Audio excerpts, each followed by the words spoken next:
History is full of rulers whose names echo through the ages, emperors, kings, and conquerors whose legacies are carved into stone.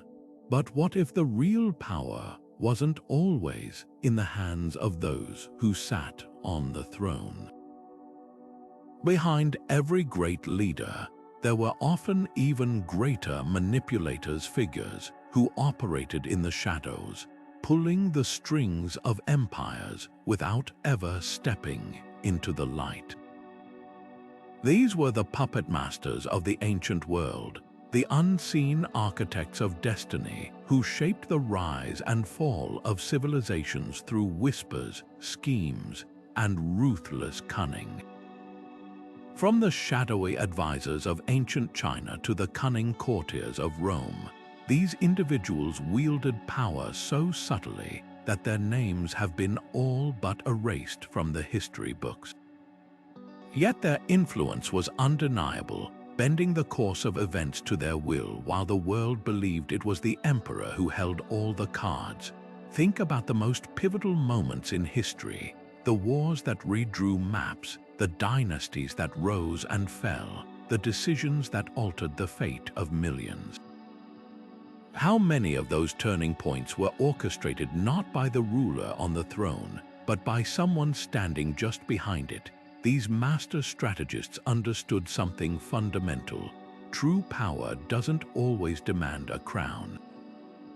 Sometimes it thrives in secrecy, in the ability to control without being seen, to influence without taking credit. They were the true power brokers, the ones who knew that the throne itself was just a symbol, while the real game was played in the corridors of palaces, in hushed conversations, in alliances forged and broken under the cover of night. So who were these hidden figures and how did they operate? What drove them to manipulate empires from the shadows rather than seize power outright? And perhaps most intriguing of all, why have their stories been so often overlooked? In this journey through the emperor's shadow, we'll uncover the tactics, the betrayals, and the brilliance of these ancient masterminds. You'll meet the advisors who whispered poison into a ruler's ear, the generals who held armies in their grip, and the concubines who turned romance into political strategy. By the time we're done, you'll never look at history the same way again, because once you see the strings, you can't unsee them. The question is, are you ready to step behind the throne and into the shadows where the real power lay? To rule from the shadows is to master the art of invisible control, where the illusion of power belongs to one person, but its reality rests in the hands of another. Picture a grand palace, its throne room gleaming under the weight of gold and ceremony. The emperor sits adorned in silks, issuing decrees to kneeling subjects. But just beyond the curtains, a figure watches someone who crafted those decrees long before they ever reached the emperor's lips. This is the essence of shadow power, the ability to shape history without leaving fingerprints. These unseen rulers didn't need crowns because they understood something far more potent: human nature. They knew that controlling information was like holding the strings of a marionette. A well-timed whisper could turn allies into enemies or make a paranoid king destroy his own most loyal general. Take the Viziers of the Ottoman Empire, for example. Officially, they were mere administrators, bureaucrats managing the day-to-day affairs of state. In reality, they decided which petitions reached the Sultan's ears, which advisors were granted access, even which heirs were groomed for power. By controlling the flow of knowledge, they controlled the empire itself. But shadow power wasn't just about secrecy, it was about strategy. The most effective puppeteers were those who could balance factions against one another, ensuring no single group grew strong enough to challenge their influence. In ancient China, the Chancellor Lai Si orchestrated the rise of the Qin dynasty by manipulating alliances and silencing dissent, all while the emperor believed himself to be the sole architect of his empire's glory.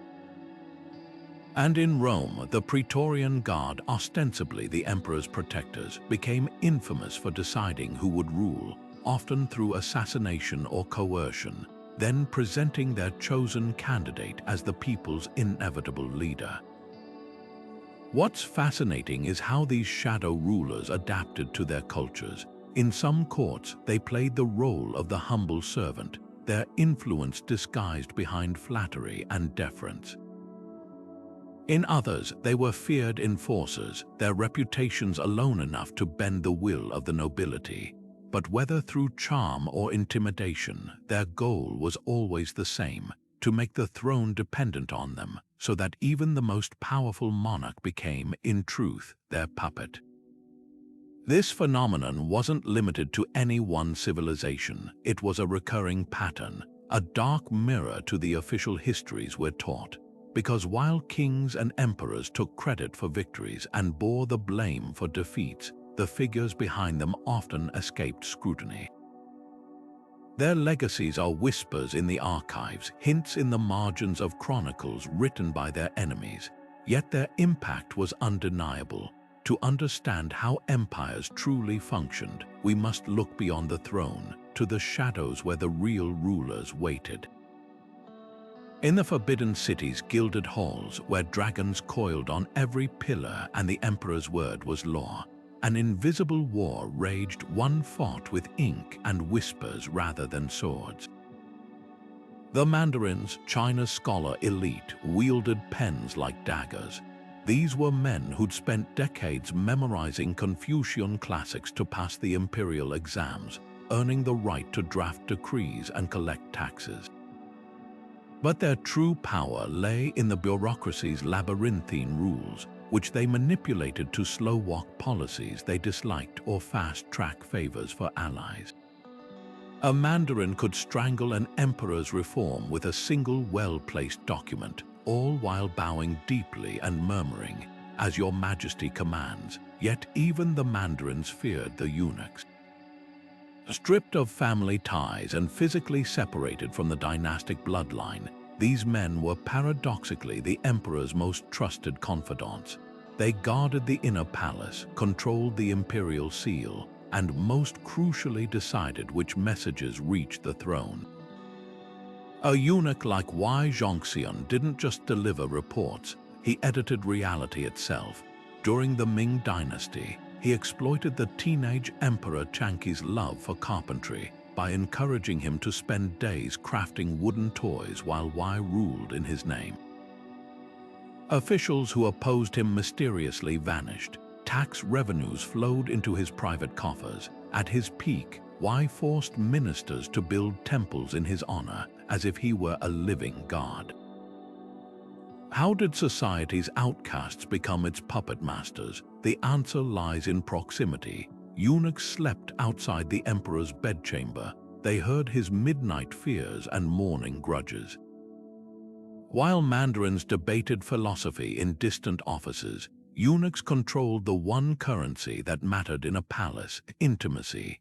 They mastered the art of flattery, yes, but also the darker craft of isolation, convincing rulers that only they could be trusted.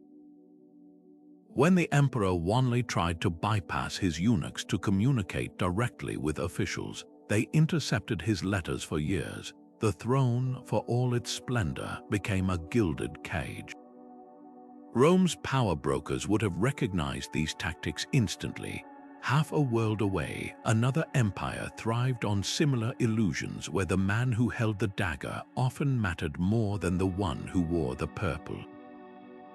Rome's imperial court was a viper's nest of ambition, where the very men sworn to protect the emperor often held the knife. The Praetorian Guard, elite soldiers handpicked for their loyalty, became infamous for playing kingmaker, backing claimants to the throne in exchange for wealth and influence, then turning on them when it suited their interests. Sejanus, Tiberius's Praetorian prefect, didn't just guard the emperor, he isolated him, convincing the aging ruler to retreat to the island of Capri while he purged political rivals in Rome. For years, Sejanus ruled the empire in all but name, until Tiberius finally saw through the charade and had him strangled before a jeering crowd. The message was clear: even the most powerful shadow ruler could overplay their hand. But the Praetorians weren't the only ones pulling strings. Some of Rome's most influential figures began their lives in chains. Imperial freedmen, former slaves granted freedom by the emperor, controlled everything from tax collection to foreign policy. Narcissus, Claudius's secretary, negotiated with invading armies and exposed assassination plots, while Pallas managed the treasury so deftly that senators openly resented his wealth. These men proved that in the corridors of power, skill trumped birthright. A former slave could shape an empire's destiny if he knew where to apply pressure. Yet their power was always precarious. The same proximity that made freedmen indispensable also made them targets. When Nero ascended the throne, his mother Agrippina relied on the freedman palace to secure her son's position, only for Nero to later execute him once his influence became a liability. The Praetorians, too, learned the limits of their leverage. After auctioning the throne to the highest bidder following Pertinax's murder, their corruption became so blatant that the new emperor, Septimius Severus, disbanded them entirely. What's striking is how these power dynamics repeated across centuries. The Byzantine Empire, Rome's eastern successor, saw eunuchs rise to astonishing prominence, men like Narses, who commanded armies despite being barred from the throne. The game remained the same: control access to the ruler, manipulate information, and balance factions against each other. But the stakes were even higher. In Constantinople, a single whispered rumor could topple dynasties. The shadows behind the throne had learned from Rome's mistakes and perfected the art of invisible rule. In the glittering heart of Constantinople, where the Hagia Sophia's dome seemed to touch heaven itself, power didn't flow from the throne, it pooled in the hands of the Grand Chamberlain. This was no ordinary official, but often a eunuch who had traded one form of influence for another. While the emperor sat atop the hierarchy in name, the chamberlain controlled something far more valuable: access.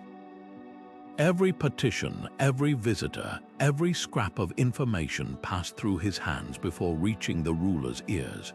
With a well-timed delay or a carefully placed whisper, he could make a rival's plea vanish into the bureaucracy's labyrinth or elevate an ally's cause to imperial priority.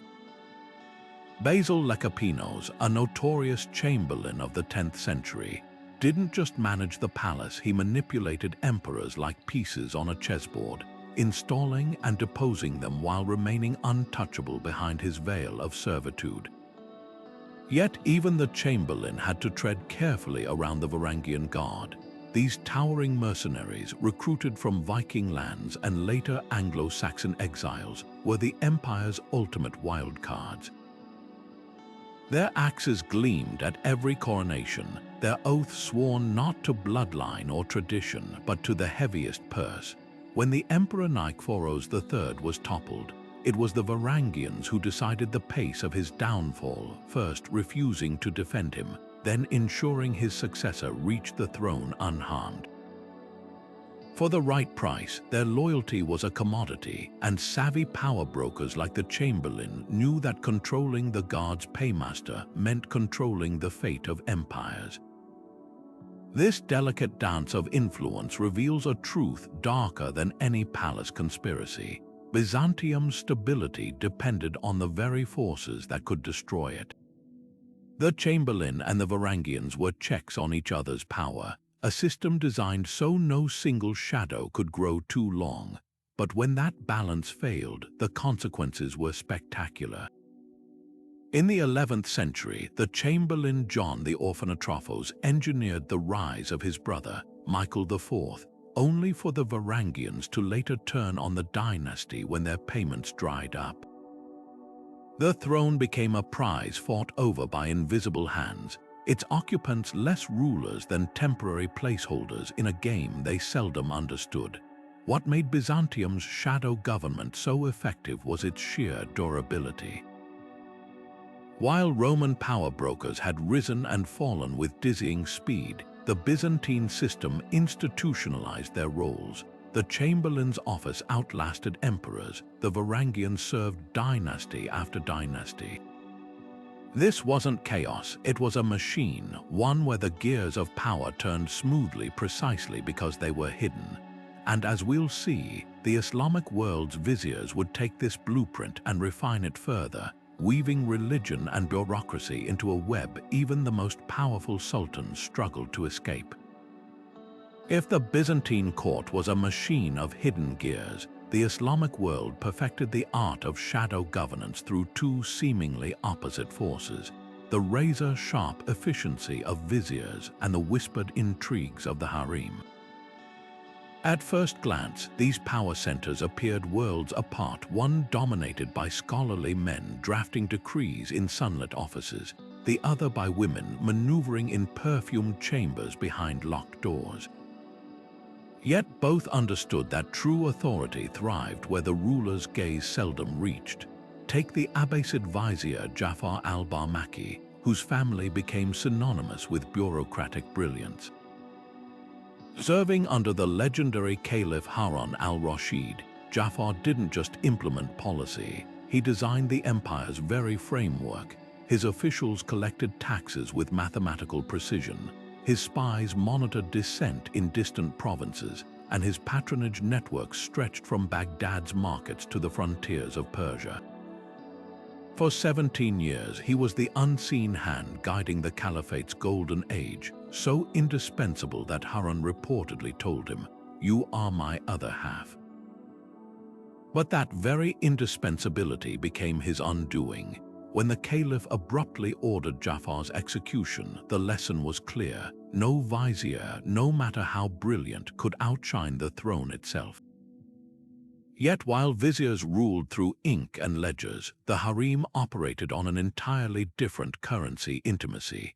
In the Ottoman Empire, the Valide Sultan, mother of the reigning sultan, often held more influence than grand viziers. Kursum Sultan, a concubine who rose to become queen mother, didn't just advise her sons, she governed. During the tumultuous 17th century, she brokered peace with rebellious janissaries, negotiated with foreign ambassadors, and even deposed two sultans when they challenged her authority. The harem's enclosed world, far from being a gilded cage, was a training ground for political mastery. Women like Kursum learned to read factional alliances like chessboards, using marriages, patronage, and carefully timed rumors to shape dynastic futures. What made these systems so effective was their delicate balance of visibility and secrecy. A vizier's power was an open secret. Everyone knew he managed the state, but his authority derived entirely from the ruler's trust. The harem, meanwhile, leveraged its perceived innocence. While Islamic law barred women from holding official titles, it said nothing about influencing those who did. By operating through intermediaries, a favorite eunuch, a loyal imam, a pliable vizier, harem women could steer policy without ever appearing in the imperial council. Religion played a paradoxical role in this shadow governance. On one hand, the caliph or sultan was God's shadow on earth, his authority theoretically absolute. Yet Islamic bureaucracy also emphasized consultation, creating spaces where viziers could argue policy based on Quranic principles. A skilled administrator like Nizam al-Mulk, vizier to the Seljuk Turks, didn't just obey his sultan. He wrote manuals on statecraft that blended Persian tradition with Islamic law, effectively scripting how rulers should think. Meanwhile, harem women wielded piety as both shield and weapon. Donating to mosques and funding religious schools made them untouchable, whispering that a rival's actions displeased God could doom a vizier's career. The genius of this system lay in its deniability. When policies succeeded, the sultan took credit. When they failed, viziers or harem factions could be sacrificed without destabilizing the throne. But this very flexibility had a dark side. It encouraged rulers to remain passive, knowing their courtiers would govern for them. By the time the Ottoman Empire entered its long decline, the Sultan's role had shrunk to near symbolic status, his days filled with ceremony while viziers and queen mothers managed crises. The shadows, having sustained the empire for centuries, finally consumed it. This dance between seen and unseen power wasn't unique to the Islamic world, but nowhere else was it so meticulously refined. As we'll see next, when European explorers encountered Asian courts, they often misunderstood these dynamics entirely, mistaking ceremonial deference for weakness. But that's a blindness that has cost empires dearly throughout history. Religion wasn't just a matter of faith in the ancient world, it was the ultimate political weapon. Those who could speak for the gods held power no army could challenge. Picture the Oracle of Delphi, seated on her tripod above volcanic fumes, uttering prophecies that would send kings to war or halt invasions in their tracks. Cities paid fortunes for her favor, and rulers like Alexander the Great made pilgrimages to her sanctuary before major campaigns. But the oracle didn't act alone. The priests of Apollo curated her messages, framing them in ways that aligned with their own agendas. A vague prediction could be interpreted to favor one faction over another, turning divine will into a tool for shadow governance.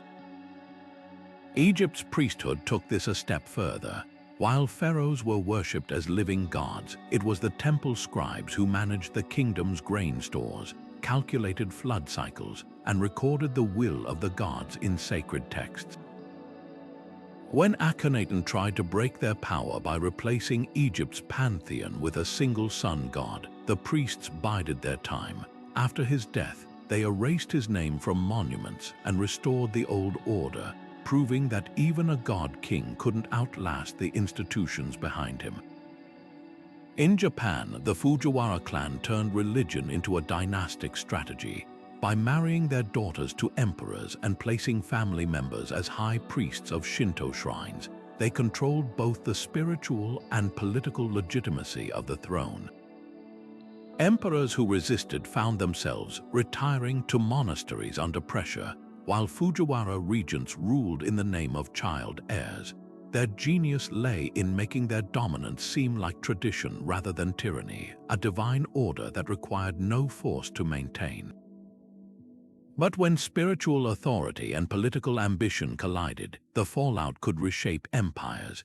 The investiture controversy in medieval Europe saw popes and Holy Roman emperors clash over who had the right to appoint bishops, a struggle that wasn't just about theology, but about who controlled the vast lands and taxes tied to church offices. For centuries, the church had been a shadow government, its network of monasteries and dioceses functioning as an alternate power structure.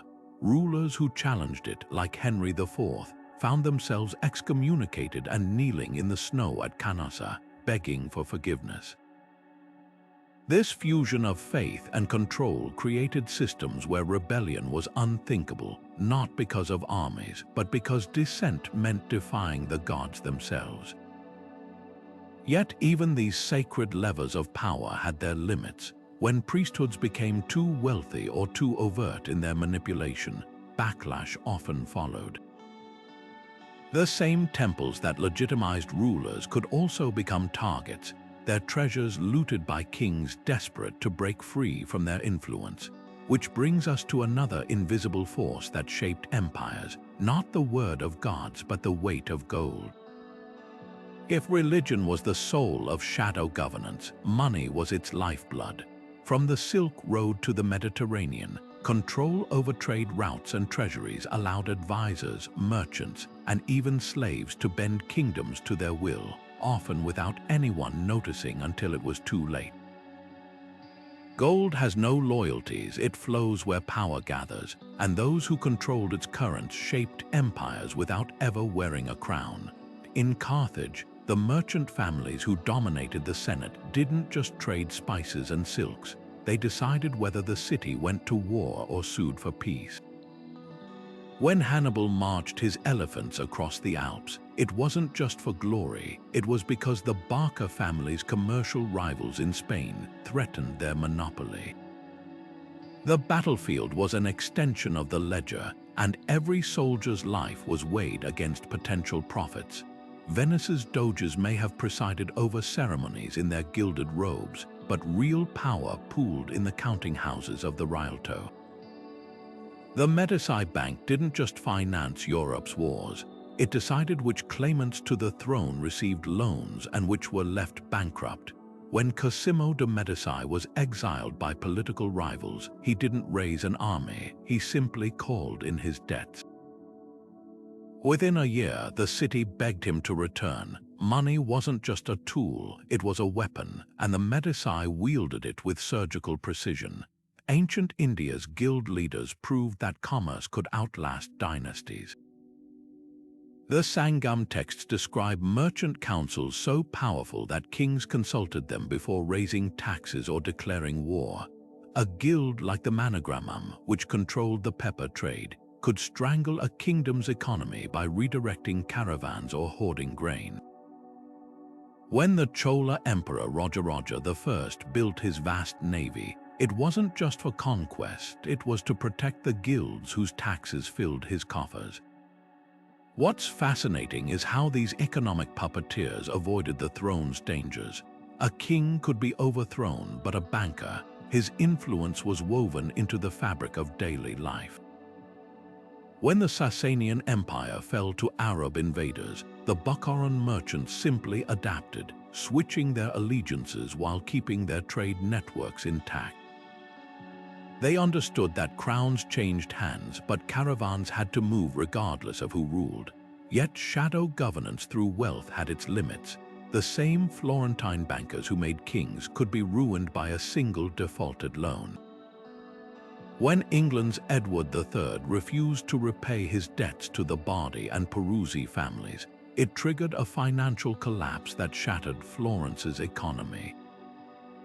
Even the most brilliant financiers learned that money, for all its power, was fickle, and that the true masters of the shadows were those who supplemented gold with information.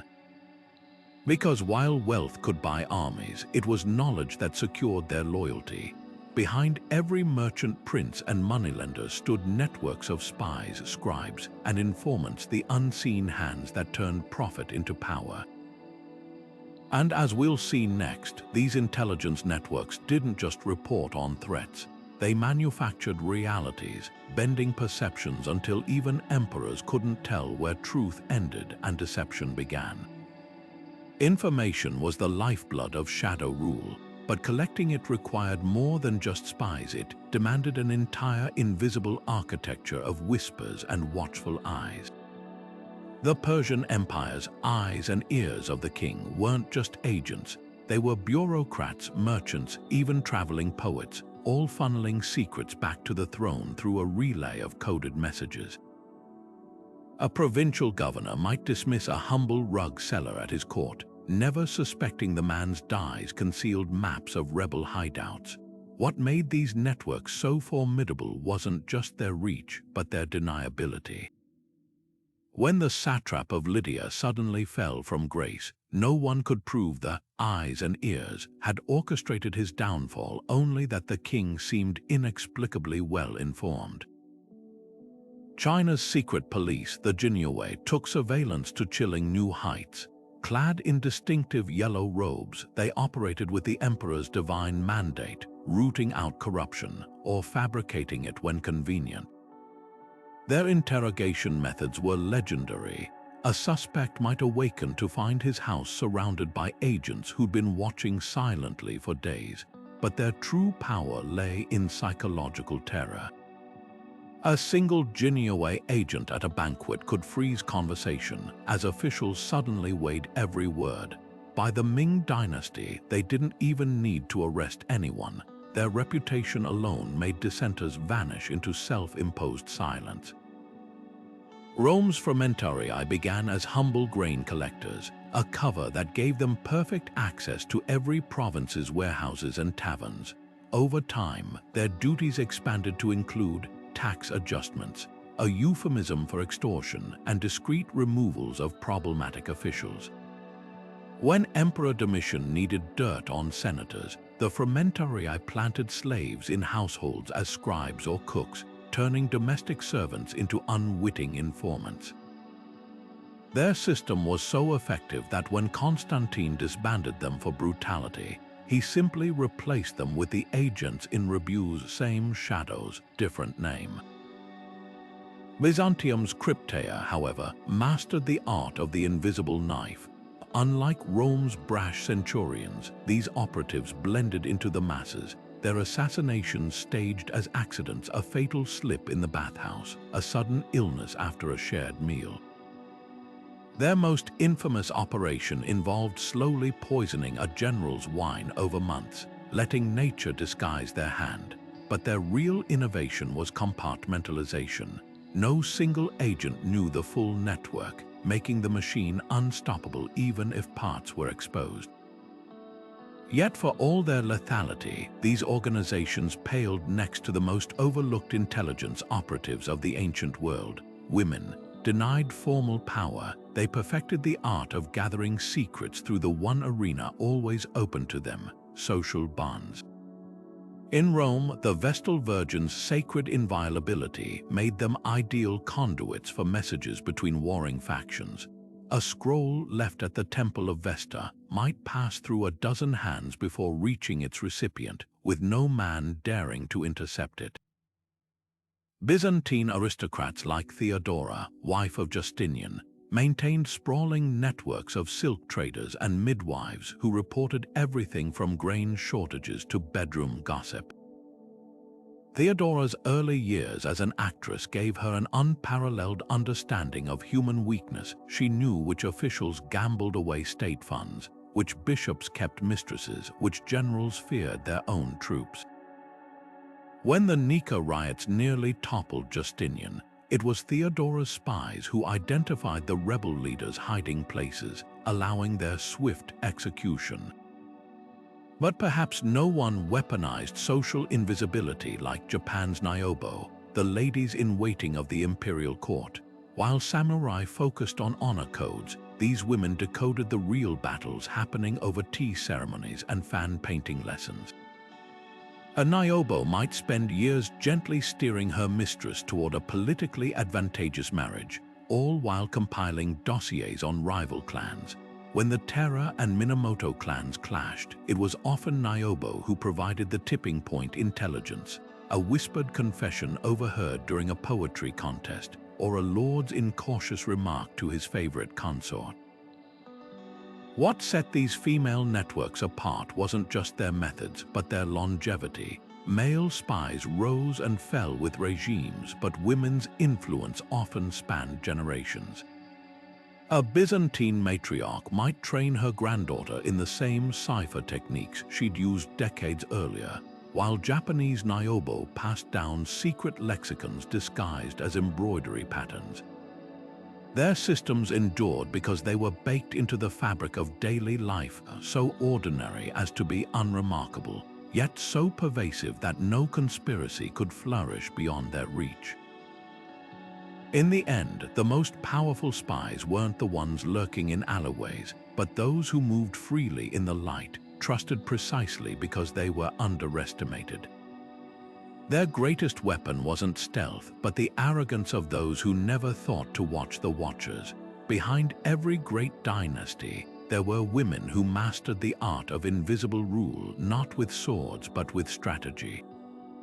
Take Hatshepsut, the Egyptian queen who didn't just influence power, she seized it outright, ruling as pharaoh for over 2 decades. But her story is the exception.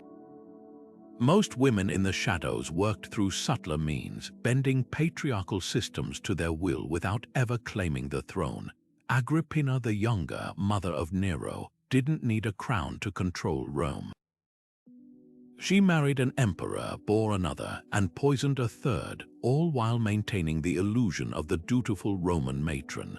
Her power thrived in the gaps between tradition and ambition, where society's expectations became her greatest weapon. Medieval Europe's royal courts were no different. Helena of Aquitaine, twice a queen and mother of kings, turned regency into an art form.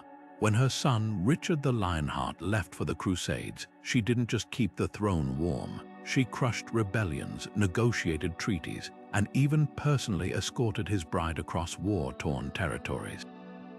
Her authority was never officially recognized, yet it was absolute. These women understood something modern historians often miss. In a world that denied them formal power, influence was currency. A well-placed word in a husband's ear, a strategic marriage for a daughter, or control over a child king's education could shape the fate of nations. But the most fascinating figures were those who operated entirely behind the curtain. In Byzantium, the Princess Anna Komnene spent a lifetime rewriting history, literally. After her brother usurped her claim to the throne, she penned the Alexiad, a chronicle that subtly glorified her father's reign while undermining her brother's legacy. It was power through parchment, a way to control the narrative long after the crown was lost. Meanwhile, in China's Tang dynasty, Empress Wu's rise from concubine to sole ruler was so unprecedented that she invented new characters for her name to signify her divine right. Her secret, she mastered the bureaucracy, placing loyalists in key positions until the court had no choice but to accept her. What united these women wasn't just intellect or ambition, it was their ability to exploit the very systems designed to exclude them. In Japan's Heian period, where aristocratic women were confined to private quarters, Lady Murasaki Shikabu wrote The Tale of Genji, a novel so influential it shaped court politics for centuries. Her words became a backdoor to power, proving that even seclusion could be weaponized. Similarly, the Mughal Empire's Nur Jahan ruled through her husband Jahangir's weakness for opium, issuing imperial decrees stamped with her own seal, a silent coup executed without a single battle. Their legacies force us to reconsider what rulership really meant in the ancient world. While kings led armies, these women commanded something far more enduring: dynasties. They built networks of loyalty that outlasted any single reign, turning motherhood into statecraft and marriage into diplomacy. And when their influence was threatened, they didn't hesitate to deploy the ultimate shadow weapon, the kind that reshuffled empires in the dead of night. Because sometimes the most decisive battles weren't fought on fields, but in bedchambers and banquet halls, where a whispered secret or a poisoned cup could change the course of history. Succession was the moment when every shadow ruler held their breath, when the careful balance of influence could collapse overnight or be leveraged into absolute control.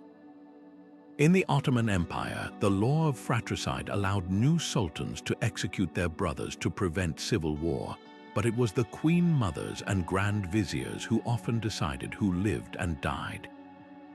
When Mehmed III took power in 1595, his mother Safiye Sultan ensured 19 of his brothers were strangled with silk cords, cementing her position as the real power behind the throne.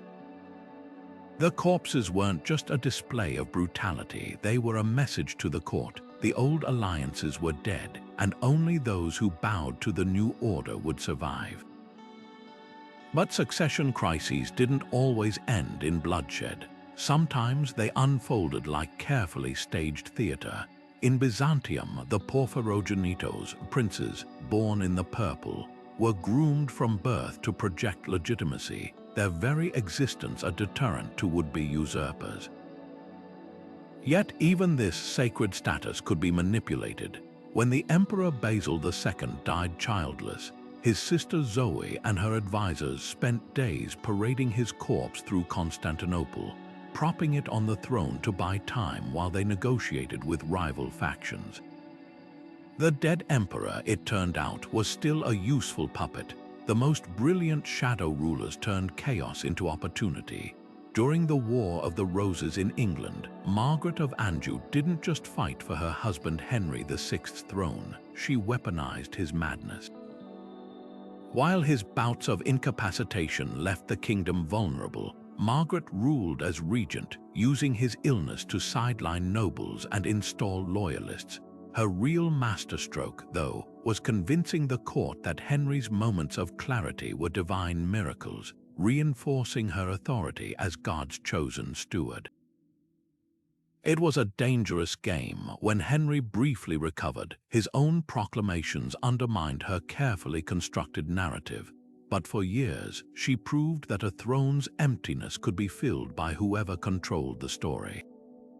In Japan, the Fujiwara clan perfected a subtler approach. Instead of eliminating rivals, they made them irrelevant by marrying their daughters to emperors and then insisting those emperors retire early to Buddhist monasteries. They ensured child heirs ascended the throne, with Fujiwara regents ruling in their name.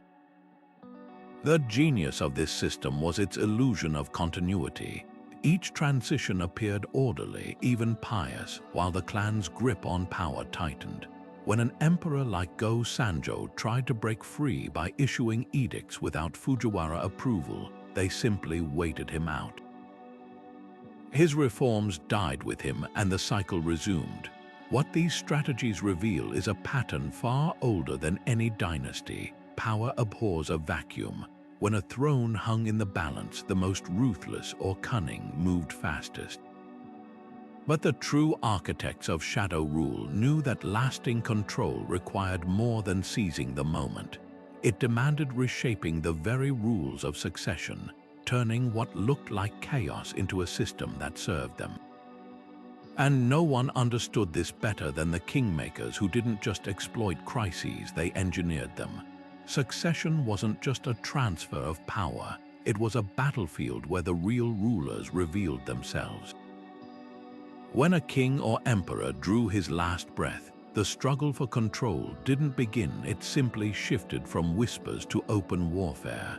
Take the Ottoman Empire's notorious law of fratricide, which turned every succession into a bloodbath. On the surface, it was about preventing civil war by eliminating rival claimants. But behind the scenes, it was the queen mothers and grand viziers who decided which sons lived and which met the executioner's silk cord. When Mehmed III ascended the throne, his mother Safiye Sultan didn't just approve the slaughter of 19 brothers. She orchestrated it, ensuring her faction's dominance for decades. The corpses were a message. Loyalty to the new sultan meant loyalty to those who put him there. Europe's disputed successions played out differently, but with the same ruthless calculus. In France, the 9-year-old Louis XIII inherited a kingdom ripe for manipulation. Enter Cardinal Richelieu, a man who understood that a child king was the perfect canvas for ambition. Officially, he was the young monarch's tutor and chief minister. In reality, he was the architect of French absolutism, systematically dismantling the nobility's power while Louis played with toy soldiers. Richelieu's genius lay in making his control seem temporary, a regency that would end when the king came of age. Yet by the time Louis reached adulthood, the cardinal had so thoroughly restructured the government that challenging him would have meant unraveling the state itself. What made these Interregnums so valuable to shadow rulers was their inherent instability. A throne in transition was a throne vulnerable to suggestion. In Japan, the Fujiwara clan turned regency into a science, ensuring every underage emperor was surrounded by their relatives. By the time the boy ruler matured, his court was so enmeshed in Fujiwara patronage that breaking free was nearly impossible. Meanwhile, in the Byzantine Empire, eunuchs like Basil Lecapenus exploited the chaos after an emperor's death to install puppet rulers, knowing the bureaucracy would prioritize continuity over legitimacy. But the true masters of succession warfare weren't just opportunists, they were psychologists. They recognized that power wasn't just about controlling armies or treasuries. it was about controlling perception. A well-timed rumor could turn a popular heir into a pariah. A forged letter could fracture alliances. When England's Henry V died suddenly, leaving an infant son, his brothers didn't just jostle for influence. They waged a propaganda campaign, painting themselves as the kingdom's saviors while subtly undermining the child king's legitimacy. The War of the Roses wasn't born on the battlefield. It was born in the shadowy space between what the people believed and what the power brokers willed them to believe. This psychological dimension explains why some shadow rulers thrived while others fell. Richelieu survived because he made himself indispensable to the system. The Fujiwara endured because they became the system. But those who overplayed their hand, like Sejanus in Rome or Wei Zhongxian in Ming China, learned the hard way that even the most carefully constructed illusion could shatter when the ruler woke up to the strings attached. The difference between success and failure often came down to one question: could the puppet master make the throne believe it was pulling its own strings? Because in the end, the most effective shadow rulers didn't just exploit chaos, they manufactured it. They didn't wait for succession crises, they created them, then positioned themselves as the only ones who could restore order. And that's where the real dark art began, not in controlling power, but in convincing everyone else that control was an illusion. Perception was the ultimate battlefield for shadow rulers, where truth mattered less than what people could be made to believe. In Rome, emperors like Augustus didn't just build an empire, they crafted an image, commissioning poets like Virgil to recast civil wars as divine destiny and turning their rivals into villains of legend. But the real masters of manipulation were the Praetorian prefects, who understood that a well-timed rumor could be deadlier than a dagger. When Sejanus sought to eliminate his rival Drusus, he didn't order an assassination. He spread whispers that Drusus was plotting against his own father, Emperor Tiberius. The accusation, entirely fabricated, festered in the paranoid emperor's mind until he ordered his son's death himself. The lesson was clear: in the right hands, a lie could become a self-fulfilling prophecy. China's imperial courts elevated propaganda to an art form. Eunuchs like Wei Zhongxian didn't just control access to the emperor, they controlled the very symbols of legitimacy. When a rival faction gained influence, mysterious, heavenly omens would appear, comets foretelling doom or stones carved with cryptic warnings. These weren't accidents, they were carefully staged performances designed to sway the superstitious court. Even the emperor's dreams could be weaponized. A eunuch might slip an herbal concoction into his tea to induce vivid nightmares, then interpret them as divine warnings against disloyal ministers. The throne's authority came from the mandate of heaven, and whoever controlled that narrative held the real power. But perhaps the most insidious propaganda tool was silence.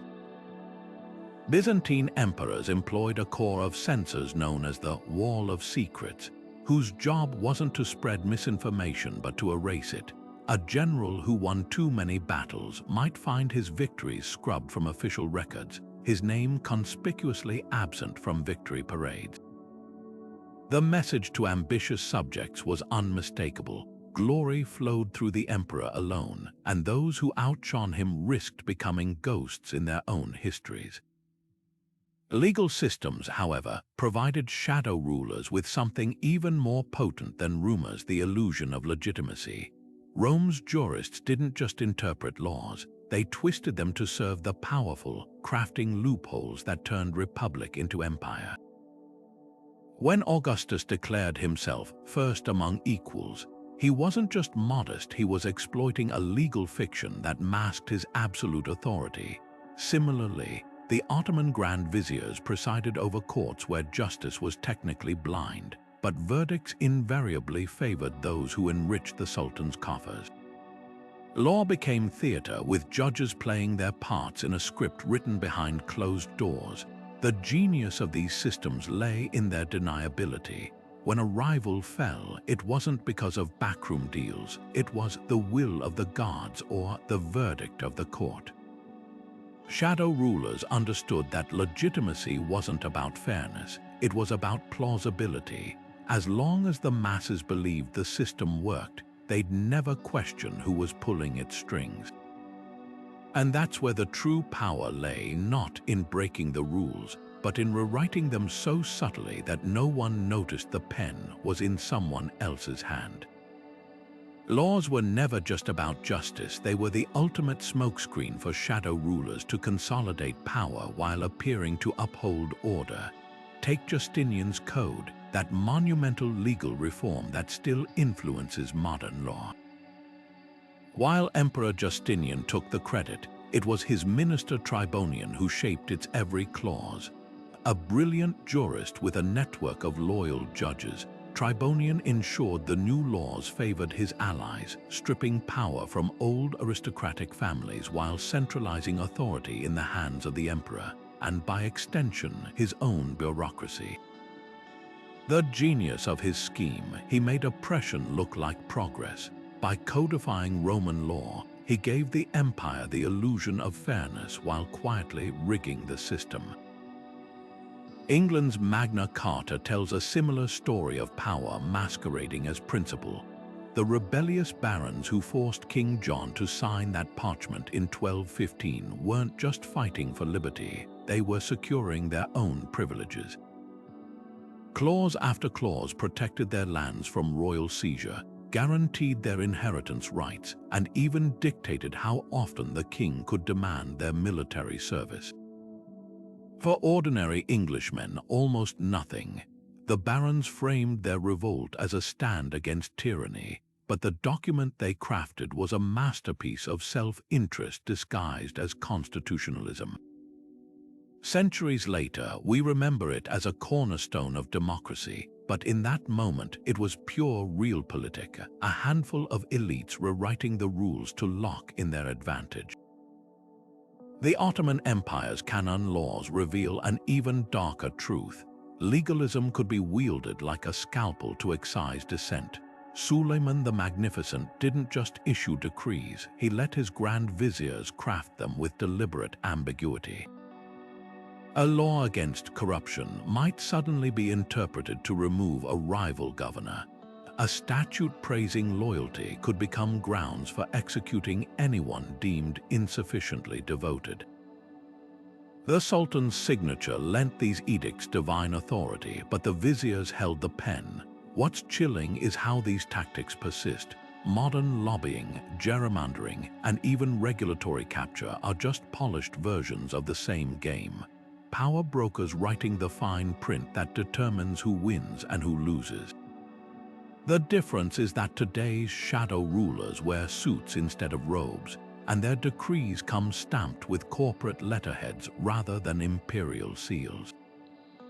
But law wasn't the only way to legitimize control. For the truly cunning, culture itself became a weapon, a way to shape minds while pretending to celebrate them. And no tool was more effective than the velvet glove of patronage. Patronage wasn't just about beauty, it was the ultimate disguise for power. When Lorenzo de' Medici commissioned Botticelli's The Birth of Venus, he wasn't merely funding art, he was rewriting Florence's identity, tying its glory to his family's name. Every brushstroke whispered the same message. True greatness flowed through Medici coffers, but the real stroke of genius, making domination look like generosity. By bankrolling philosophers like Marsilio Ficino, they turned their banking empire into the engine of the Renaissance, ensuring history would remember them as enlightened benefactors rather than calculating oligarchs.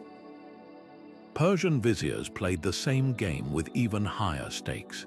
Men like Nizam al-Mulk didn't just build libraries, they stocked them with carefully curated texts that framed their rulers as wise and just.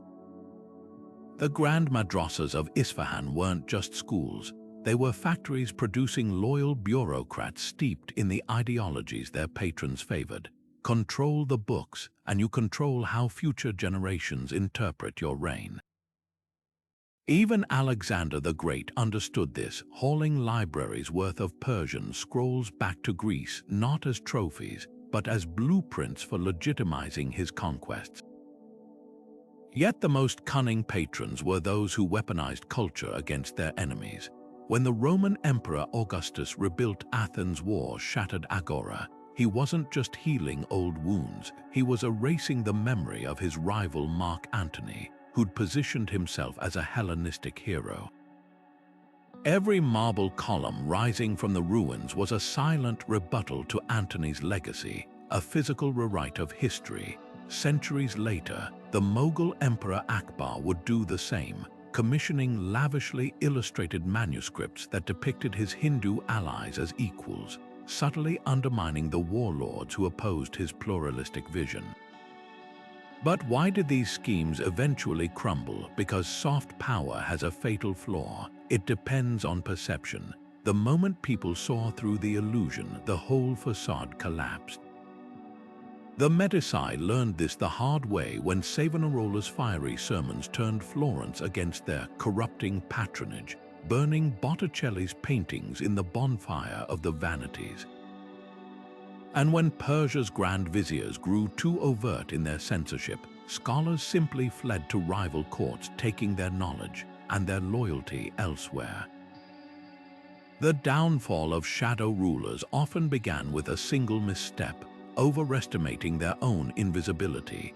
Take Cardinal Richelieu, who thought his network of playwrights and pamphleteers could forever spin his image as France's savior. But when he pushed too hard, taxing peasants to fund his palaces while preaching austerity, the people saw the strings. Suddenly, the art that had glorified him became evidence of his hypocrisy. That's the paradox of ruling from the shadows. The very tools that built your legacy, the art, the architecture, the carefully crafted narratives, could turn against you in an instant.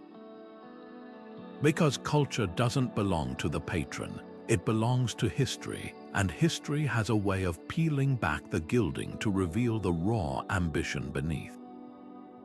The greatest shadow rulers often met the same fate as those they'd manipulated, betrayed, broken, and erased from history.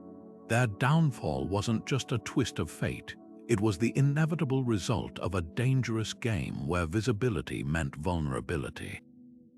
Take Sejanus, Rome's feared Praetorian prefect, who spent years weaving a web of control around Emperor Tiberius. He married into the imperial family, purged rivals, and even convinced Tiberius to retire to Capri while he ruled in his name. But the moment Tiberius received a letter exposing Sejanus's ambitions, the prefect's fate was sealed. Dragged before the Senate, he was strangled, and his body thrown down the Gemonian stairs, a brutal reminder that no shadow ruler could outlast the moment their puppet realized who truly pulled the strings. China's Wei Zhongxian learned this lesson too late. As the Ming dynasty's most powerful eunuch, he'd turned Emperor Changqi into a mere figurehead, controlling every edict and silencing dissent with terrifying efficiency. But when Changqi died unexpectedly, Wei's protection vanished overnight. The new emperor, Chongzhen, needed a scapegoat to consolidate power, and who better than the reviled eunuch? Forced to hang himself, Wei's corpse was mutilated by vengeful crowds, his name scrubbed from records. His mistake, believing loyalty to a single ruler was enough, rather than embedding himself in the system itself. The Barmakid family's fate was even swifter. For generations, they'd served as the Abbasid Caliphate's indispensable viziers, managing everything from finances to foreign policy. But when Caliph Harun al-Rashid suddenly turned on them, their influence meant nothing. Historians still debate why was it jealousy over their wealth, fear of their networks, or simply the caliph's need to prove his dominance. Whatever the reason, the Barmakids were slaughtered in a single night, their libraries burned, their legacy rewritten. Their downfall reveals a chilling truth. Even the most entrenched shadow rulers were only ever one order away from oblivion. These collapses weren't random. They followed a pattern. shadow rulers fell when they forgot their power was borrowed, when they mistook influence for invincibility. The smartest operators, like Byzantium's eunuch chamberlains or Japan's Fujiwara regents, survived by making themselves invisible within the system, not above it. They ensured no single scandal could topple them, no ruler's whim could erase them, because the moment a puppet master steps into the light, they become a target. Yet the echoes of these ancient power struggles resonate today. Modern lobbyists, corporate kingmakers, and political advisors all play versions of the same game, controlling outcomes without taking responsibility. The difference: today's shadow rulers face cameras instead of daggers, but the stakes remain just as high. Because whether in Rome or Washington, the rules haven't changed. Stay unseen too long and you're forgotten. Step too far forward and you're destroyed. The dance continues, only the stage has shifted. Echoes of ancient shadow rulers reverberate through modern corridors of power, proving that while thrones have been replaced by boardrooms and Senate chambers, the playbook remains startlingly similar. Consider the unelected advisor whispering policy suggestions into a president's ear, or the corporate lobbyist drafting legislation slipped into a bill's fine print. These modern viziers don't wear silk robes or carry imperial seals. They wield spreadsheets, campaign donations, and media empires, but their influence is no less real. Just as Byzantine eunuchs controlled access to the emperor, today's gatekeepers decide which voices reach decision makers and which are filtered out before they ever get close. Take the rise of super PSEs in American politics. These organizations, funded by billionaires and corporations, operate under the guise of independent expenditure groups. Officially, they can't coordinate with candidates. In practice, they flood airwaves with ads, shaping public perception while the politicians they support maintain plausible deniability. It's a system the Ottoman Grand Viziers would recognize instantly: power exercised at arm's length, with layers of bureaucracy providing cover. The difference is scale. Where ancient power brokers manipulated a single court, modern ones sway entire electorates. Media moguls play an even subtler game. Like the Fujiwara clan's control over imperial marriages, today's news barons don't need to hold office to shape policy. By deciding which stories dominate headlines and which are buried, they set the boundaries of public debate. A single media empire can amplify fringe ideas into mainstream talking points or reduce scandals to footnotes, all while maintaining the illusion of impartiality. The Roman frumentarii would envy such efficient information control. Yet for all their sophistication, modern shadow rulers face the same Achilles heel as their ancient counterparts: overreach. When corporate lobbyists push too hard, like big pharma's role in the opioid crisis, or when advisors become household names, think Dick Cheney's outsized influence during the Bush administration, the veil slips. Suddenly, the public sees the strings and backlash follows. History's lesson is clear: shadow power thrives in obscurity. The moment it's exposed, the game changes. Which brings us to the myths that need debunking. First, the idea that shadow rulers are inherently sinister. Many modern equivalents, policy advisors, civil servants, even journalists, operate with genuine public interest in mind. The danger isn't individuals, it's unaccountable systems. Second, the myth that transparency alone can fix the problem. Ancient China's mandarins worked in full view of the court, yet still manipulated outcomes. Today, lobbying registries and disclosure laws exist, but loopholes remain vast enough to drive a truck through. The real insight from history: power abhors accountability, not sunlight. Byzantine chamberlains survived centuries not because they hid, but because they made themselves indispensable to the machinery of state. modern equivalents do the same, embedding themselves in networks where their removal would cause more chaos than their presence. That's why whistleblowers and reformers so often fail. They target individuals instead of restructuring the systems that enable shadow governance. Perhaps the most enduring myth is that these dynamics are new. Scroll through any ancient chronicle and you'll find the same patterns, just with different labels. What we call dark money today, Renaissance Florentines called patronage. The backroom deals of modern legislatures mirror the whispered alliances of Ottoman divans. History doesn't repeat, but it rhymes, and recognizing those rhythms is the first step to changing the tune.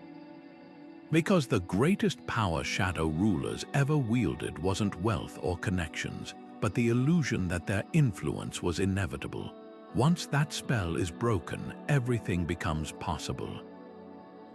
Popular culture loves its villains, shadowy figures lurking behind thrones, twirling metaphorical mustaches as they plot the downfall of kings. But history refuses to fit neatly into fairy tales. For every ruthless schemer like Sejanus or Jonxian, there were figures like Anthemius of Byzantium, a eunuch who steered the empire through its darkest hour. When Emperor Theodosius II inherited the throne as a child, it was Anthemius who rebuilt Constantinople's walls, reorganized its taxes, and fended off Hunnic invasions, all while the boy emperor played with toy soldiers. His reward, oblivion. Textbooks remember Theodosius as the ruler, but the empire survived because a villainous eunuch cared more about governance than glory. Then there's Japan's Fujiwara no Michinoga, a regent so skilled at balancing factions that his era was called the reign of the cloistered emperor. While later historians painted him as a puppeteer, his letters reveal a man obsessed with stability. He didn't depose emperors, he trained them, once writing, "A ruler who cannot weigh advice is like a ship without oars." Under his guidance, the Heian period flourished with art and literature, including the Tale of Genji, written by his own court lady.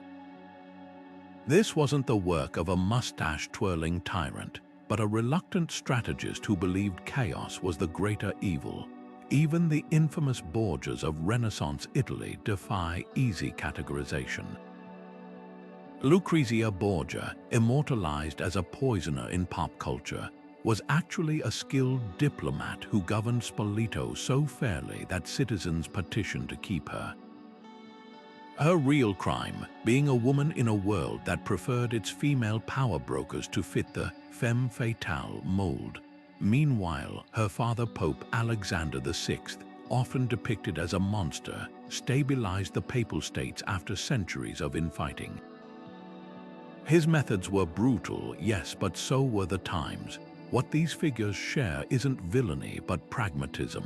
They understood that empires aren't sustained by ideals alone.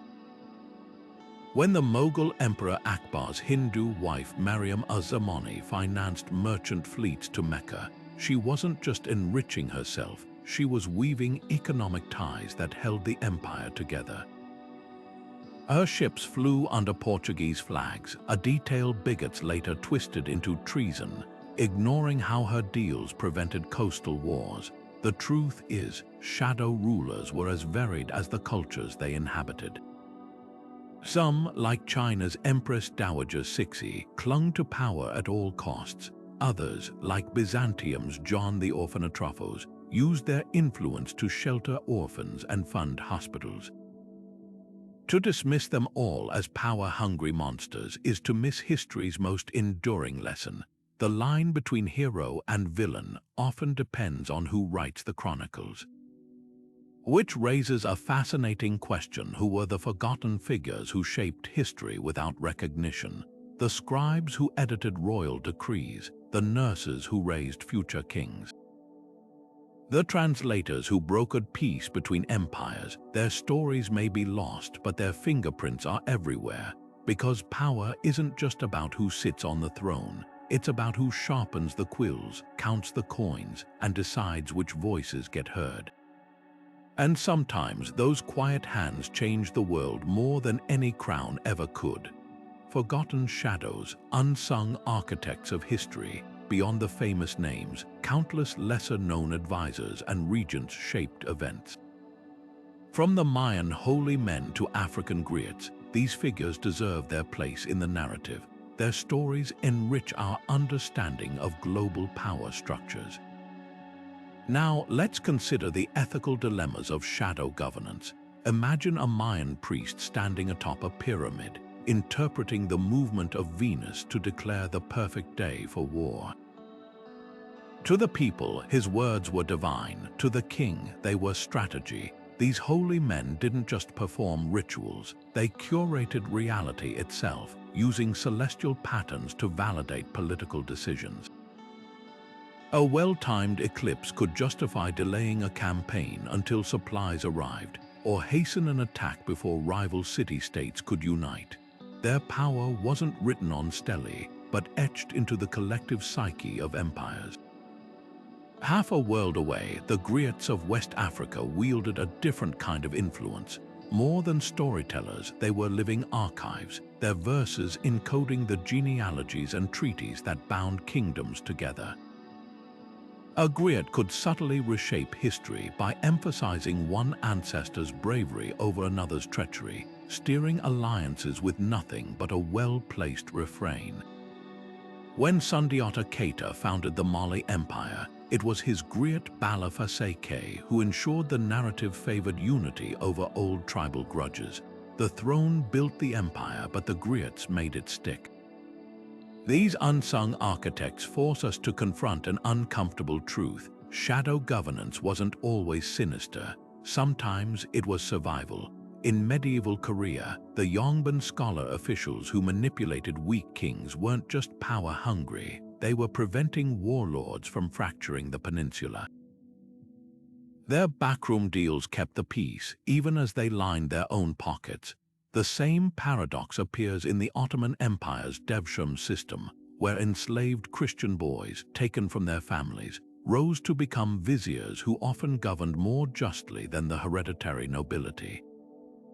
Power, it seems, corrupts, but it also occasionally elevates. Yet for every altruistic operator, there were those who weaponized obscurity. The Aztec Cihuacotl, or Snake Woman, was a male official who acted as the emperor's shadow, issuing orders in his name, controlling access, and when convenient, taking the blame for unpopular policies. The system worked beautifully until it didn't. When Moctezuma II's Cihuacotl, Tlacaelul, died, the empire unraveled. His decades of behind-the-scenes rule had left no one prepared to govern openly, a fatal weakness Cortés exploited. This duality, shadow governance as both glue and poison, raises profound ethical questions. Was it acceptable for a Byzantine chamberlain to lie to an emperor if it prevented a civil war?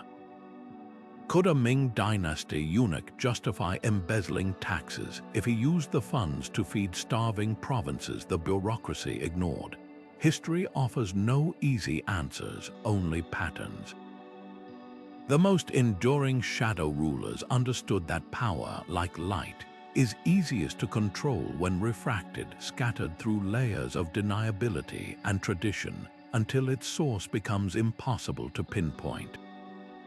Perhaps that's why we've overlooked so many of these figures. Their greatest trick wasn't controlling empires, it was convincing us they never existed at all.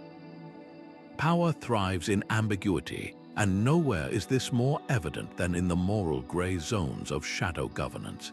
The ancient Chinese philosopher Han Fizi, a champion of legalism, argued that rulers needed advisors who could operate beyond moral constraints, men willing to dirty their hands so the emperors remained clean. His contemporary Confucius disagreed vehemently, insisting that true harmony could only come from virtuous leadership, not backroom scheming. These opposing views frame a debate that has echoed through millennia. Is hidden power a necessary evil or the very definition of corruption? Consider the Byzantine Empire's eunuch bureaucrats. who justified their manipulations as the price of stability.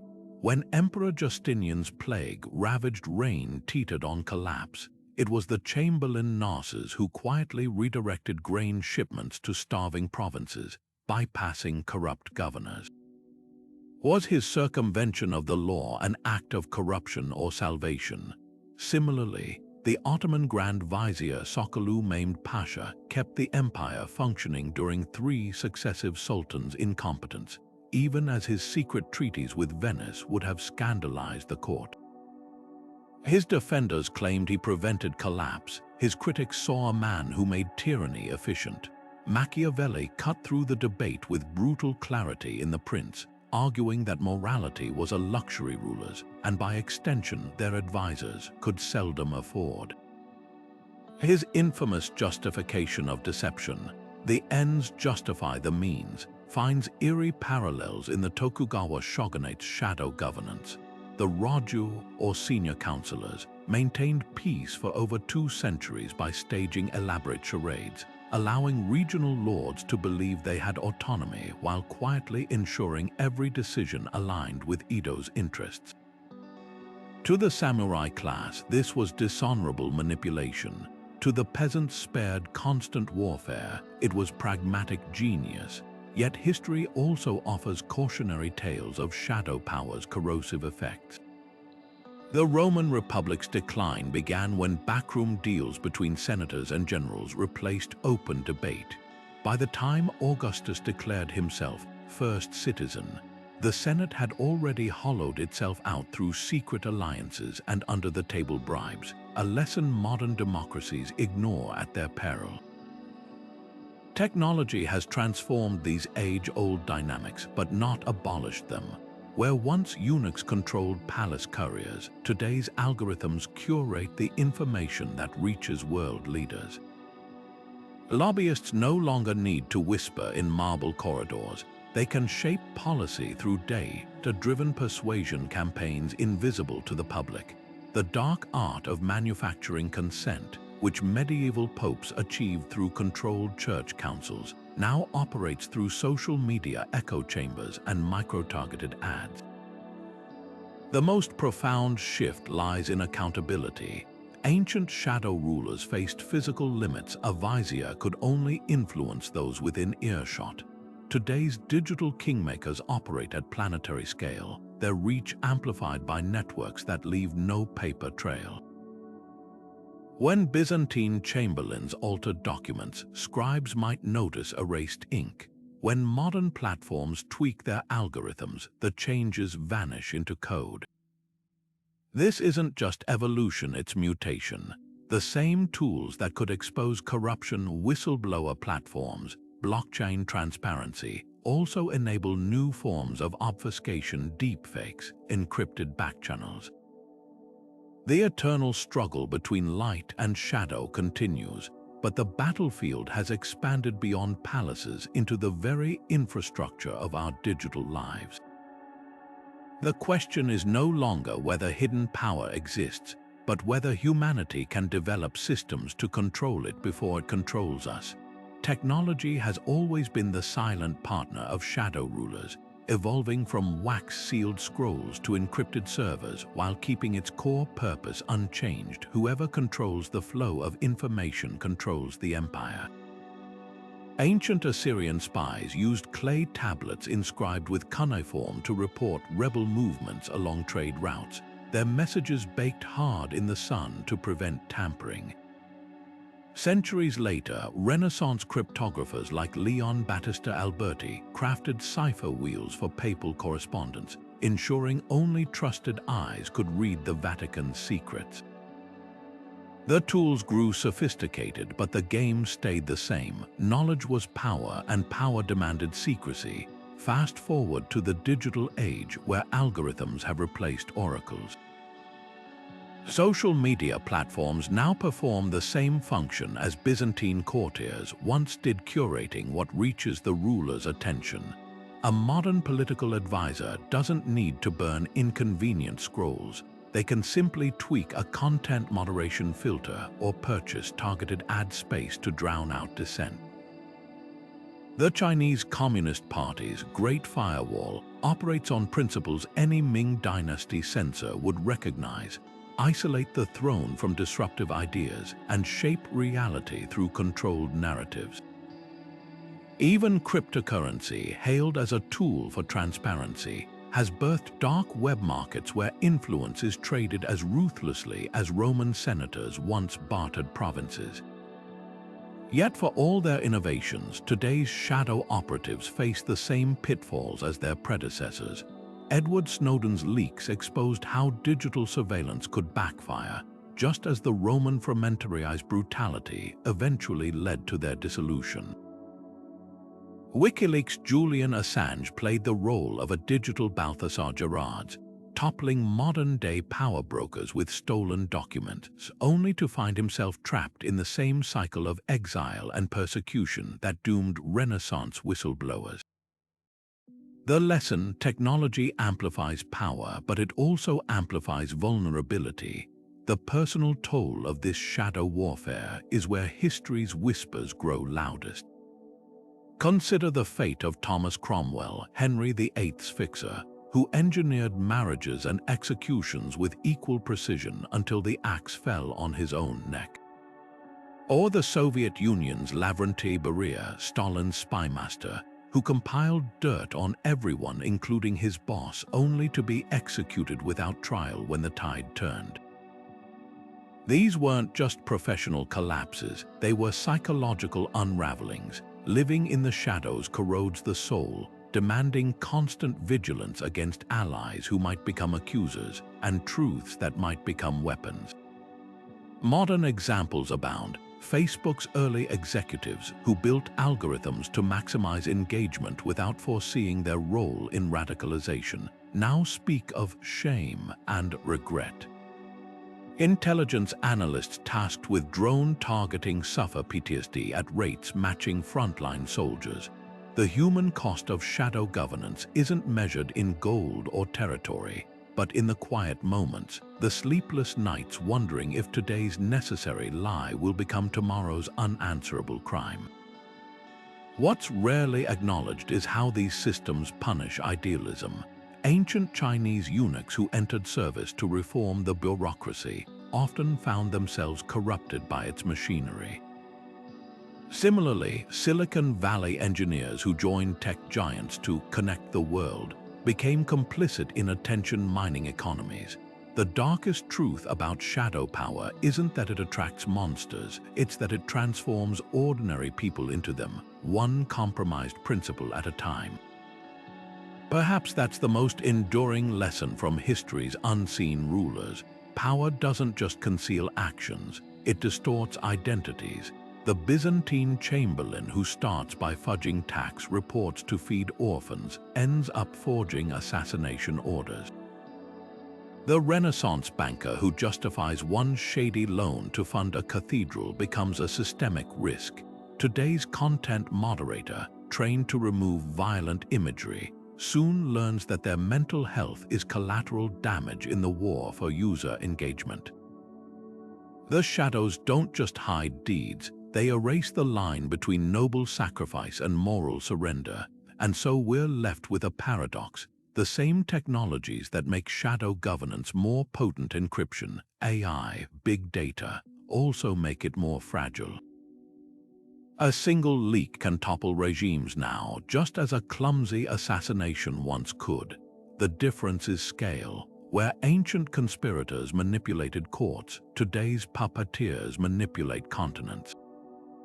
The stakes have grown exponentially, but the human weakness at the heart of the system remains unchanged. Sooner or later, every shadow ruler forgets to watch their own back. Power exacted a steep price from those who wielded it in the shadows, not just in blood or gold, but in the slow erosion of the soul. Seneca, the philosopher who served as Nero's advisor, left behind letters trembling with unspoken dread. "No man can wear a mask for long," he wrote, a haunting admission from a man who crafted the emperor's speeches by day and penned treatises on stoic virtue by night. His words reveal the unbearable duality of shadow rulers. To survive, they had to master the art of fracturing themselves, becoming one person in public, another in private, and losing both in the process. The isolation was crushing. Byzantine eunuchs like Narses, who commanded armies despite being barred from the throne, often died without heirs or legacies beyond court records. Their greatness was measured in secrets kept, not statues erected. In Ming China, the eunuch Wei Zhongxian's rise to power came at the cost of every natural human bond, his family ties severed, his body altered, his trust in others a luxury he couldn't afford. The deeper these figures climbed into the machinery of power, the more they became cogs themselves, polished to a lifeless shine by constant friction. Paranoia was their constant companion. Cardinal Richelieu slept with a dagger under his pillow even as he ruled France, while Rome's Sejanus installed mirrors in his villa to spot approaching assassins. The psychological toll manifested in grotesque ways. Ottoman Grand Viziers developed rituals to detect poison, tasting food with coral beads or feeding morsels to caged birds before every meal. The weight of suspicion bent minds. Queen Elizabeth I's spymaster, Walsingham, saw Catholic plots in every shadow, his brilliance at code breaking, eventually warping into a self-fulfilling hunt for enemies. Yet some found twisted solace in their roles. The Florentine diplomat Niccolò Machiavelli, exiled and tortured, turned his suffering into cold-eyed theory, writing The Prince as both a job application and a scream into the void. His infamous advice, "It is better to be feared than loved," wasn't just strategy. It was the confession of a man who'd seen how quickly love curdled into betrayal. Similarly, Japan's Fujiwara regents embraced their reputation as puppet masters, weaving poetry about cherry blossoms to mask the steel in their hands. For them, power wasn't a burden but a performance, one they'd rehearsed until the mask fused to their skin. Art and literature became both refuge and weapon for these tormented architects of empire. The Mughal Emperor Babur's memoirs, filled with longing for the melons of his homeland, reveal the loneliness of a conqueror who built palaces but never a home. Meanwhile, the Byzantine Princess Anna Komnene channeled her thwarted ambitions into the Alexiad, rewriting history to carve a space for herself in a world that denied women the throne. Even Wei Zhongxian, the reviled eunuch, commissioned operas casting himself as a hero, a fleeting illusion of honor before his enemies tore him down. These struggles humanize figures too often reduced to villains or schemers. Behind every whispered order and forged document was a person who traded normalcy for influence, trust for control, and sometimes, like Seneca, life itself for a few more years at the center of the storm. Their stories remind us that power isn't just about what you gain, but what you surrender along the way. And just as shadow rulers shaped empires, they also shaped culture, leaving fingerprints on art and literature that outlasted their schemes. From the plays funded by Medici gold to the erotic poetry of Tang Dynasty concubines, these hidden hands didn't just move armies and treasuries, they curated beauty, leaving behind clues to their inner lives in the very works they used as propaganda. The brushstrokes of a court painter, the cadence of a royal ode, each was a mirror held up to the souls of those who knew their true legacy would never be written in official chronicles, but in the art that survived them. Shadows in art and legend have always danced along the edges of power, their whispers shaping stories as deftly as they once shaped empires. Shakespeare's Iago, with his honeyed lies and calculated betrayals, could have stepped straight from the court of Tiberius, where Praetorian prefects turned friendship into a weapon. Centuries later, Littlefinger from Game of Thrones revived the same archetype, a man who thrived in chaos, turning the nobility's pride against them with a smile. These fictional puppeteers resonate because they're mirrors to history, reflecting our timeless fascination with the hands that move kings like pawns. But what's even more revealing is how cultures across time have immortalized these figures, blending fear and admiration into myth. Take the Norse sagas, where Loki's silver tongue and knack for manipulation made him both villain and vital player in the god's fate. He wasn't just a trickster, he was the embodiment of the advisor who knows too much, the courtier who laughs last. Compare him to the Hindu figure of Chanakya, the ancient strategist who wrote the Arthashastra, a manual on statecraft so ruthless it advised kings to plant spies in their own families. Chanakya's real-life counterpart, the Mauryan emperor's advisor, became a folk hero, proof that shadow rulers could be celebrated if their ends justified their means. Art, too, became a battleground for these legacies. Renaissance painters hid political commentary in biblical scenes, like Veronese's feast in the House of Levi, where the wealthy patrons who commissioned the work appear among the disciples' subtle reminders of who really held the purse strings. In Japanese ukiyo-e prints, kabuki actors playing scheming counselors were depicted with exaggerated grimaces, their fingers curled like claws, a visual shorthand for their grip on power. These weren't just characters, they were warnings, lessons wrapped in pigment and parchment. Even children's tales carry echoes of this duality. The fairy tale of Puss in Boots, where a clever cat manipulates a king into granting his master a fortune, is a sanitized version of the courtier's playbook. Older versions of the story, though, reveal a darker edge. The cat isn't just resourceful. He's a liar who engineers murders and steals lands, much like the historical figures who inspired him. The brothers Grimm softened the edges, but the bones of the archetype remain, the underling who outthinks his betters. What's striking is how these portrayals swing between condemnation and covert admiration. In Turkish shadow puppet theater, the character of Karagöz, a cunning commoner who outwits the Sultan's vizier, delighted audiences precisely because he turned the tables on the powerful. Yet in the same breath, Ottoman chronicles painted real-life viziers as corrupt schemers. The contradiction speaks volumes. We revile shadow rulers in life but revel in their stories, perhaps because fiction lets us safely explore the seduction of power without its consequences. Religious texts, too, grappled with these figures. The biblical story of Joseph, sold into slavery only to rise as Pharaoh's dream-interpreting vizier, is a testament to the double-edged nature of hidden influence.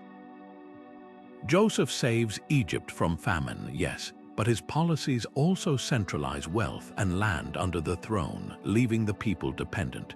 It's a nuanced portrait, one that acknowledges the good shadow rulers could do, even as it questions the price of their methods.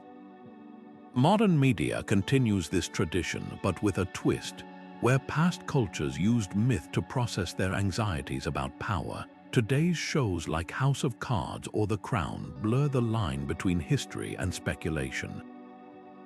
Frank Underwood's fourth wall-breaking confessions owe as much to Richard III's soliloquies as they do to contemporary politics, while Princess Diana's portrayal as a woman trapped by palace intrigues echoes the Byzantine empresses who navigated similar gilded cages. The stories evolve, but the core tension remains. Are these figures masters of their destinies, or are they, too, ensnared by the systems they exploit? Perhaps that's why shadow rulers endure in our collective imagination. They're the ultimate outsiders turned insiders, the proof that brilliance can trump birthright, but also a reminder that power, however gained, corrupts in increments. From the sly foxes of Aesop's fables to the cyber manipulators of dystopian fiction, they force us to ask uncomfortable questions. How much of history was shaped by the people we've forgotten? And if we peeled back the layers of our own world, who would we find pulling the strings? The answers might unsettle us, but like the audiences of old, we can't look away. Monuments tell lies as often as truths, especially when it comes to history's unseen power brokers. Walk through Rome's Forum today, and you'll find no statue of Sejanus, the Praetorian prefect who ruled in Tiberius's name. His image was torn down, his name chiseled from inscriptions in a ritual damnatio memoriae, the empire's way of rewriting history through absence. Yet just down the Nile, Egypt's Hatshepsut took the opposite approach. After her death, her stepson Thutmose III ordered her cartouches smashed and her obelisks walled up, but her mortuary temple at Deir el-Bahri still stands, its colonnades whispering her defiance. The difference: Hatshepsut had been pharaoh in her own right, while Sejanus was always meant to vanish. Shadow rulers left traces only when their successors needed them to. These erasures weren't just petty revenge, they were political theater.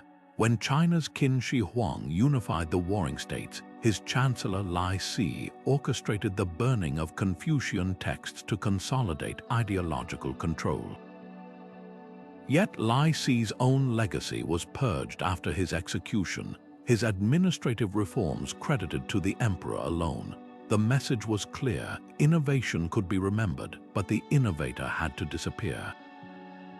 Byzantium refined this dance of memory. The Emperor Justinian's general Belisarius reclaimed Rome and Carthage, only to be erased from mosaics after falling from favor. His victories remained immortal, just detached from his name, like a painting signed by the wrong artist, but some shadow rulers outmaneuvered oblivion. Japan's Fujiwara clan didn't need statues, they embedded themselves in the imperial bloodline, their influence preserved in genealogies and poetry anthologies. The tale of Genji, penned by a Fujiwara protege, became a cultural touchstone so revered that criticizing its patrons became unthinkable. Meanwhile, in Persia, the vizier Nizam al-Mulk secured his legacy by founding madrasas that taught his political philosophy for centuries. His enemies couldn't erase him without destroying the education system itself. The most fascinating cases, though, are the rehabilitated villains. Rome's Claudius was once mocked as a stuttering puppet of his freedmen, until historians like Tacitus revealed how those puppeteers had stabilized the empire. Similarly, China's eunuch Zheng He, once reviled for wasting treasure on maritime expeditions, is now celebrated as a pioneering explorer. The pendulum of memory never stops swinging. Which raises a provocative question: could shadow governance ever be virtuous? Look to the Byzantine eunuch Narses, who ruled Italy more fairly than any Gothic king, or the Ottoman Grand Vizier Sokollu Maimed, who rebuilt bridges and markets across the Balkans. Their power was unaccountable, yes, but so was their capacity for good. The problem wasn't the shadows themselves, but the systems that forced reformers to work in darkness. When change can only come through back channels, even justice wears a mask. Perhaps that's the ultimate lesson etched in these fragmented monuments. The difference between a tyrant and a statesman isn't their methods, it's who gets to write their epitaph. And the most enduring power isn't carved in stone, but in the stories we choose to keep alive. Benevolence in the shadows is history's quietest paradox, where the most maligned figures sometimes became empire's unsung saviors. Take Narses, the Byzantine eunuch whose military genius rivaled Belisarius. Born into slavery, he rose through the palace's labyrinthine ranks not by treachery, but by sheer competence. When Emperor Justinian needed someone to reclaim Italy from the Goths, he turned to this elderly courtier, whose strategic brilliance at the Battle of Tagini in 552 secured Byzantium's hold on Rome. But Narses' true legacy wasn't just victory, it was governance. For 20 years, he ruled Italy with surprising fairness, repairing war-shattered cities and mediating between fractious factions. His reward, historians reduced him to a footnote, overshadowed by the very emperor he served. Nor was Narses alone. In Abbasid Baghdad, the Barmakid Viziers transformed the caliphate into a beacon of learning. Khalid al-Barmaki, a former Buddhist from Balkh, didn't just manage Harun al-Rashid's treasury, he founded hospitals with free care for the poor and libraries that preserved Greek and Persian texts. His family's patronage of scholars like al-Khwarizmi laid the groundwork for the Islamic Golden Age. Yet when Harun abruptly executed them, their reforms outlived their downfall, proof that even disgraced advisors could leave indelible marks. These figures force us to reconsider what power behind the throne really meant. For every Sejanus poisoning rivals, there was a Suga of Saint Denis, the 12th century abbot, who ruled France as regent while King Louis VII crusaded. Suga's frugal stewardship funded Gothic cathedrals without burdening peasants, earning him the rare distinction of being loved by nobles and commoners alike. His secret: he saw administration as sacred duty, writing, "To govern is to serve God's order on earth." The modern world inherits these contradictions. Today's civil servants and policy advisors operate in similar shadows, unnamed architects of legislation, crisis responders who never face cameras. Consider the Marshall Plan's designers, who rebuilt post-war Europe through meticulous bureaucracy, or Singapore's unsung technocrats who transformed a swamp into a metropolis. Like Narcissus, their influence was monumental yet deliberately understated, because effective governance often thrives when ego recedes, but therein lies the tension. Shadow power, even when benevolent, resists accountability. The Federal Reserve's chair shapes global economies without direct electoral oversight, just as medieval chancellors once did. Silicon Valley's algorithm engineers curate information flows with less transparency than Ottoman censors. The tools have digitized, but the dilemma remains: how do we harness expertise without surrendering democracy to unelected elites? Perhaps history's overlooked stewards offer a clue. The best, like Narcissus or Suga, combined competence with humility, wielding influence to stabilize rather than exploit. Their legacies suggest that shadow governance isn't inherently corrupt, it's a mirror reflecting the values of those who practice it. And that's the ultimate lesson: power hidden in service to others doesn't vanish, it quietly transforms the world. History's shadow rulers didn't vanish with antiquity, they simply traded silk robes for tailored suits. The same forces that shaped empires now shape boardrooms and ballot boxes, proving that while the stage has modernized, the play remains strikingly familiar. Consider how today's corporate lobbyists draft legislation behind closed doors, much like Ottoman viziers once penned decrees for disengaged sultans. Or how social media algorithms, invisible to the user, curate reality as deftly as Ming Dynasty eunuchs filtered petitions to the throne. The mechanisms have digitized, but the dynamics endure. Power still flows to those who control access, information, and perception. Take the rise of the modern political advisor, a role that would feel eerily familiar to Renaissance courtiers. Just as Cardinal Richelieu guided France's young Louis XIII, today's strategists shape policies and public personas while remaining offstage. The difference: speed. Where Richelieu's influence unfolded over years, a viral tweet or leaked memo can now alter political fortunes in hours. This acceleration hasn't just changed the tempo of shadow governance, it's made the players harder to spot. The lobbyist whispering in a senator's ear, the PR firm spinning a crisis, the billionaire funding opaque think tanks. These are the contemporary equivalents of palace intriguers, leveraging proximity and opacity instead of royal seals. Business, too, operates by these ancient rules. Silicon Valley's disruptors often position themselves as rebels, yet their strategies mirror those of medieval guilds, monopolizing knowledge algorithms instead of trade secrets. controlling distribution channels, app stores over caravan routes, and neutralizing rivals through acquisition rather than assassination. Even the cult of the visionary CEO, a figurehead who garners acclaim while teams of unseen engineers and lawyers build the empire, echoes the emperor and vizier dynamic. The lesson: hierarchies may flatten on paper, but shadow hierarchies persist. Media, the modern agora, completes the trifecta.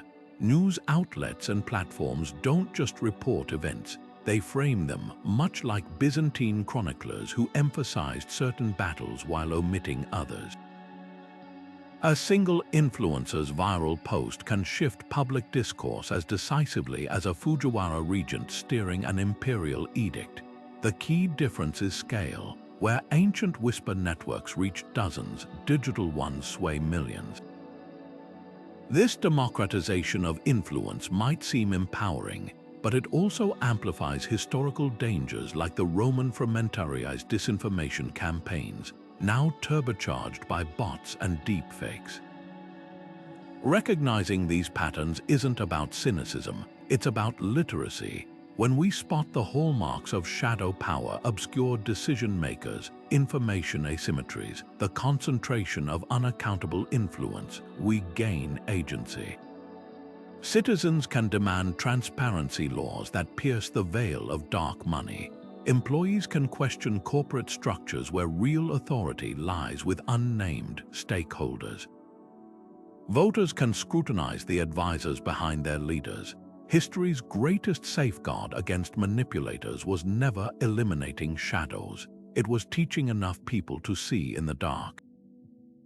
The echoes of the past remind us that systems evolve, but human nature doesn't.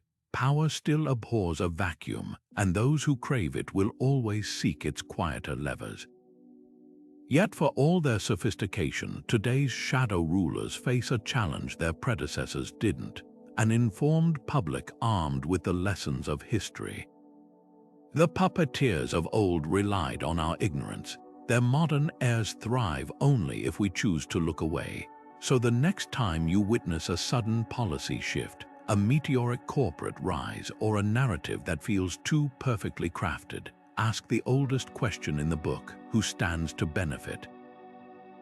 The answer might surprise you, and that moment of recognition is where true accountability begins. From ancient courts to modern corridors of power, the emperor's shadow remains a timeless phenomenon, an invisible hand guiding the fate of nations while the world applauds the figurehead on the throne. These hidden architects of history prove that power isn't always seized with fanfare. Sometimes it's cultivated in the quiet spaces between official decrees and public ceremonies.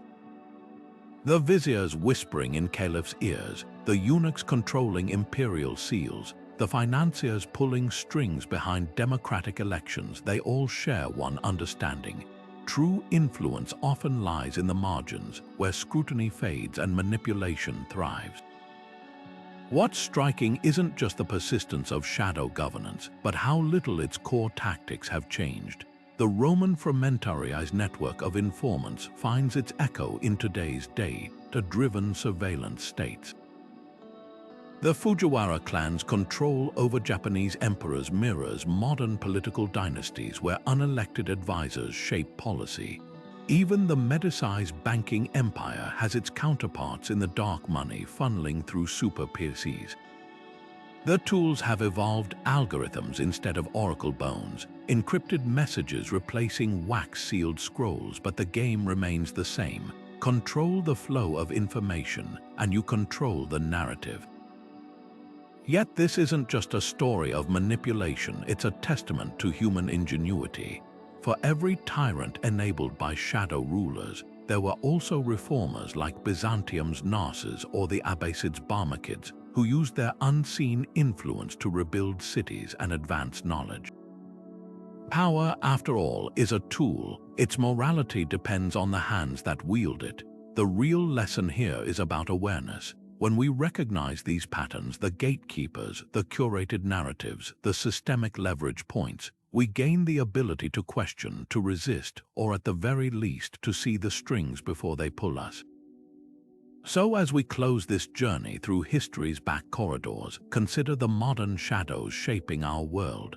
Who curates the news feeds that shape your beliefs? Who drafts the legislation your representatives sign? And most crucially, who benefits when we mistake the throne for the source of power? The answers might surprise you. If this exploration of history's unseen architects resonated, let us know in the comments which shadow ruler's story captivated you the most. Don't forget to like, subscribe, and join us next time as we continue unraveling the untold forces that shape our world. Until then, stay curious, because the most powerful truths are rarely the ones in plain sight.